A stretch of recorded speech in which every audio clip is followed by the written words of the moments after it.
Podcast Network Asia.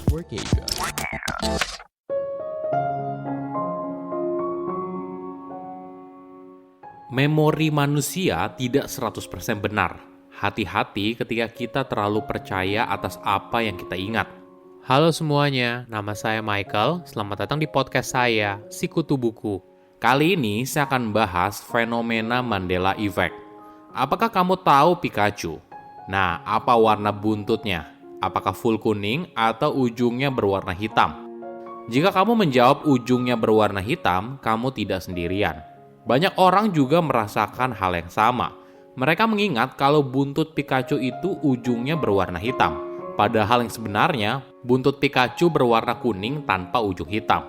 Ini yang menarik soal memori. Memori manusia tidak 100% bisa dipercaya, rentan dipengaruhi oleh orang lain.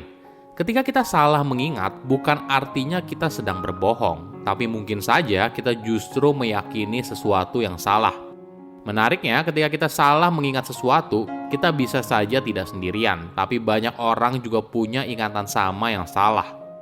Sebelum kita mulai, buat kalian yang mau support podcast ini agar terus berkarya, caranya gampang banget. Kalian cukup klik follow. Dukungan kalian membantu banget supaya kita bisa rutin posting dan bersama-sama belajar di podcast ini.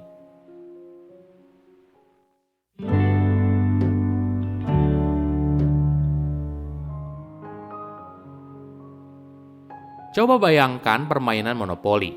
Kau pasti ingat figur kartun yang dikenal sebagai Monopoly Man, seorang pria tua yang wajahnya ada di permainan Monopoly.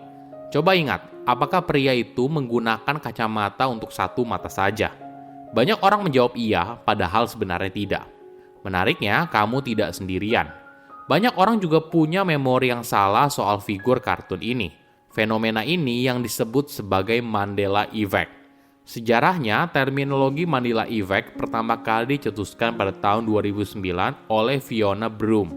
Saat itu, dia membuat sebuah website tentang pengamatannya soal fenomena ini. Saat itu, Fiona sedang berada di sebuah pertemuan dan berbicara dengan banyak orang soal bagaimana ingatannya tentang tragedi mantan Presiden Afrika Selatan Nelson Mandela yang meninggal di penjara di tahun 1980-an. Padahal ingatannya itu salah. Menariknya, bukan hanya dia. Ketika Fiona berbicara dengan banyak orang, mereka juga mengingat hal yang sama. Jadi, apa itu Mandela Effect?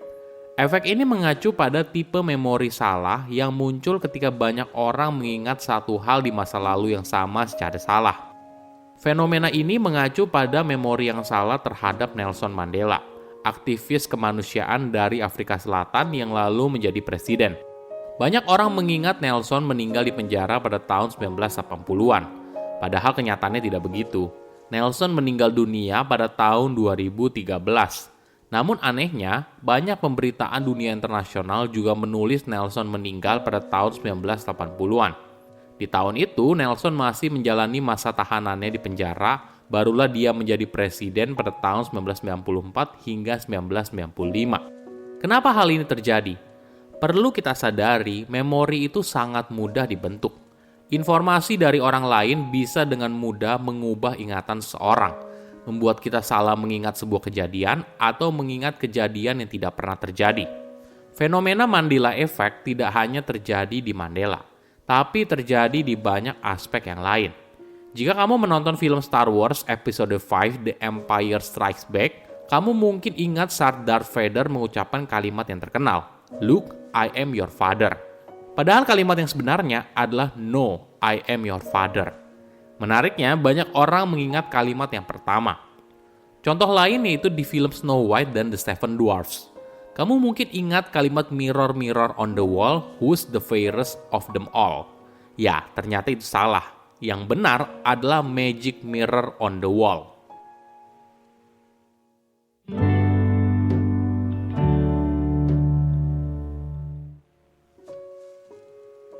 Kenapa fenomena ini bisa terjadi? Pertama, memori yang salah. Hal ini mengacu pada ingatan tentang sebuah kejadian yang tidak benar atau terdistorsi. Namun memori ini tidak selalu 100% salah. Bisa saja sebagian benar, namun beberapa bagiannya yang salah. Misalnya begini, Banyak warga Amerika Serikat belajar di sekolah kalau Alexander Hamilton adalah bapak pendiri Amerika Serikat, tapi dia tidak pernah menjadi presiden. Namun ketika ditanya siapa saja presiden Amerika Serikat, banyak orang menyebut nama Alexander. Kenapa? Sederhananya gini, memori seorang terkait Alexander Hamilton terletak pada area otak yang sama dengan memori presiden Amerika Serikat disimpan. Jadi ketika sebuah memori berusaha diingat, kita malah mengingat sebuah memori yang salah namun berkaitan. Itulah yang membuat banyak orang mengingat Alexander Hamilton sebagai salah satu presiden Amerika Serikat. Di sisi lain, memori kita bisa saja dipengaruhi oleh orang lain. Dalam sebuah studi, para responden diminta membaca kata yang berhubungan, blouse, collar, shorts, button, dan sebagainya. Ketika selesai, peneliti lalu bertanya kepada para responden apakah mereka mengingat kata sleeves. Uniknya, banyak responden merasa mengenal kata tersebut dan mengatakan kalau mereka mengingat kalau kata itu ada di daftar bacaan mereka sebelumnya, padahal kenyataannya tidak. Responden mengingat kata sleeves karena kata itu memiliki hubungan yang kuat dengan daftar kata sebelumnya. Kedua, konfabulasi. Konfabulasi adalah memori salah yang secara spontan dibuat oleh seorang untuk mengkompensasi gap dalam sebuah ingatan. Sebagai contoh, bagi seorang yang tidak pernah tahu apa yang terjadi pada Nelson Mandela, mungkin menyimpulkan kalau Nelson sudah lama meninggal dan menganggap kalau kematian Nelson di penjara adalah sebuah fakta. Orang itu tidak berbohong, dia hanya meyakini memori yang salah. Namun perlu dipahami, konfabulasi adalah gejala umum kondisi neurologis yang berkaitan dengan ingatan, seperti Alzheimer dan bentuk lain dari demensia.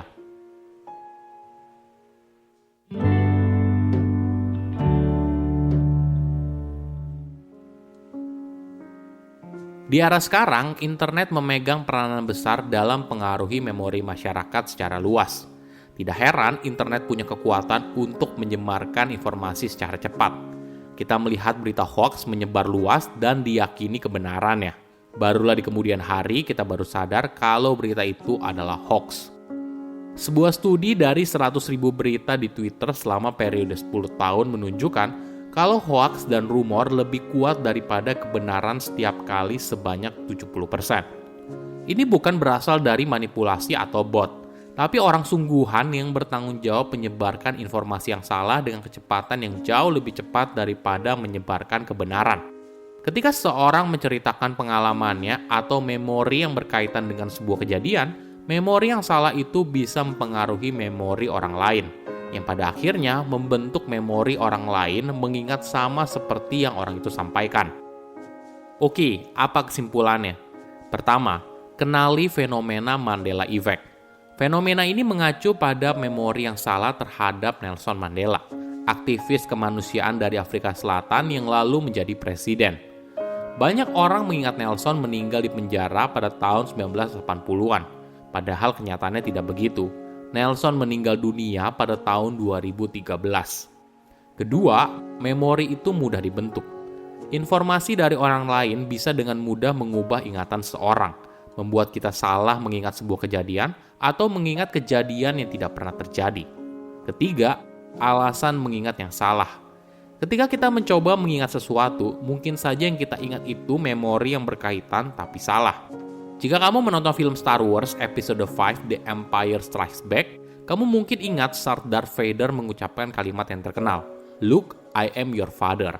Padahal kalimat yang sebenarnya adalah "No, I am your father." Saya undur diri, jangan lupa follow podcast Sikutu Buku. Bye-bye. Hai guys, jadi gini podcast di sini. Ada gue, Ola Elanor, Samuel Cipta, Kevin Hugo, Kesha Lefronka, M. Bargadi, dan Riviani. Apa kamu suka episode ini? Semoga kamu juga mau dengerin podcast kita ya. Di Jadi Gini Podcast, kita bakalan ngebahas segala sesuatu yang lagi hits dan juga isu-isu seru yang asik buat kita bahas. Jangan ketinggalan ya, kita tunggu di Jadi Gini Podcast. Pandangan dan opini yang disampaikan oleh kreator podcast, host, dan tamu tidak mencerminkan kebijakan resmi dan bagian dari Podcast Network Asia. Setiap konten yang disampaikan mereka di dalam podcast adalah opini mereka sendiri dan tidak bermaksud untuk merugikan agama, grup etnik, perkumpulan, organisasi, perusahaan, perorangan, atau siapapun dan apapun.